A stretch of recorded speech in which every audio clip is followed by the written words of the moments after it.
Hello everyone, welcome back.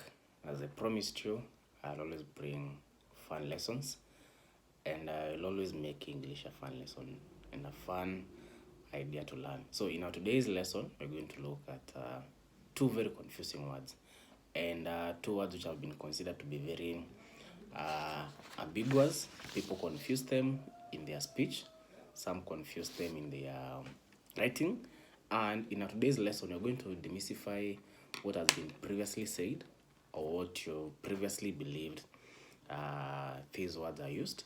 And now, with this lesson, we're going to gain more knowledge and know where to use these words and where not to use them. So, in our today's lesson, the two words that we're going to look at are phase and phase. I repeat again, phase and phase. The first word, which is phase, is T-H-I-S. In our dictionaries, some may refer it to as fizz with a Z at the end. The other word is fizz, T-H-E-S-E. Are you together? So there is phase and fizz. So if you look at those two words, the first thing that we shall identify is the two words have a vowel I in the middle, but the pronunciation makes it the difference because the first one is phase and the second one is phase. So in the first one we have a short vowel I. The second word we have a long vowel E, phase. I hope now we are clear. Now, having known how I pronounce these two words, the next thing is how do we use them or when do we use them?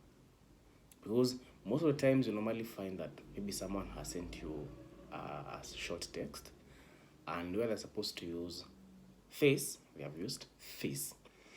And where they're supposed to use this, they have used face. So let's dig in and see. So we normally say that we have two main types of nouns. We have the countable and uncountable nouns, or what we normally refer to commonly count and uncount. Generally, we normally say that count nouns are nouns that can be countable, physically countable. For example, if we say boys, we can count one boy, two boys, three boys. If we say about trees, we can count one tree, two trees, 5 trees, 10 trees. So things that we can count physically, those are what we refer to as countable nouns. Whereas the other type of nouns is the non-count, or generally things which we cannot count physically. But the non-count nouns, we normally say we can quantify them. For example, rice, we cannot physically count every grain of rice being a sack. That is when we normally quantify them and say a gram of rice, a kg of rice. The same thing, tea, or the liquid things. You cannot count liquid nouns, for example, tea or milk. That is why we normally quantify them and say that there's a cup of tea, a glass of milk. Okay, so having known that, I come back. I've said that the words phase and phase, they're normally used with nouns. Which nouns? In this case, we normally use the count nouns. That is the countable nouns that have singular and plural forms. Again, I go back. In the two types of nouns, that is the count and uncount, the count nouns have singular and plural. Whereas the counterpart, which is the non-count nouns, they don't have the plural form. They only have the singularity of it. Okay, so having said that, I come back to the basic part of the main content, which is the use of these two words, phase and phase. We normally say that these two words, the first function is they are used to show singularity and the plural forms of count nouns. Are you together? So for example, those nouns that we can count, for example, trees, the ones that we're going to use in this case to show how we use this and how we use this.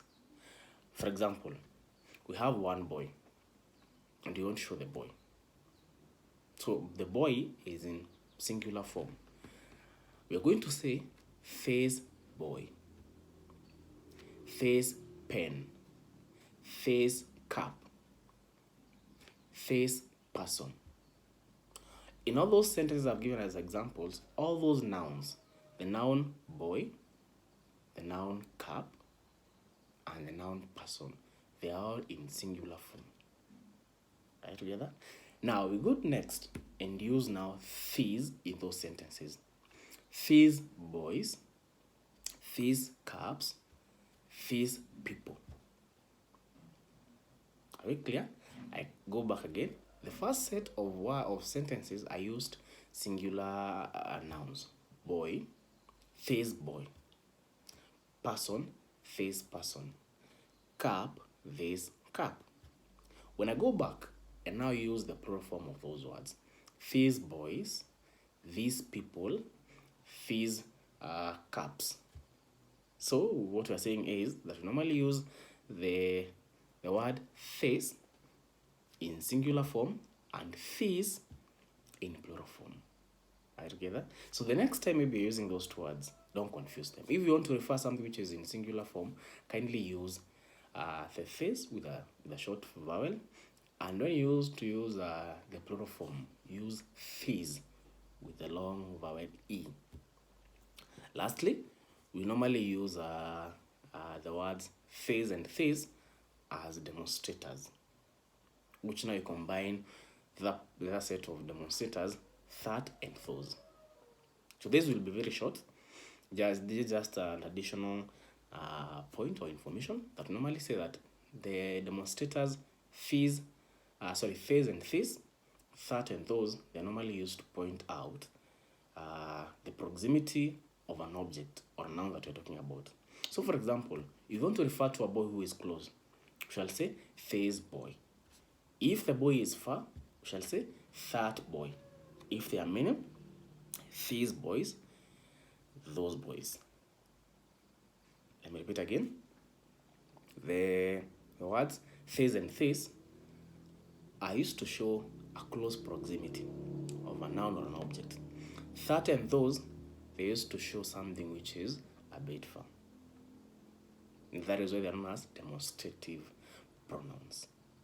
We shall cover about pronouns later in the subsequent videos, and as we cover those pronouns, we shall realize that we also use these, that, and those as demonstrative pronouns. So let me just repeat again as a wind up that the words these and these, they used to show something which is close. That and those, something which is far. Thank you. I hope that you have learned something new. I hope that you have been able to demystify the previous myths, or how we have been using the words these and these and where to use them. And as I've always said, I'm that tutor who will always make English fun, and see you in the next subsequent video. Thank you.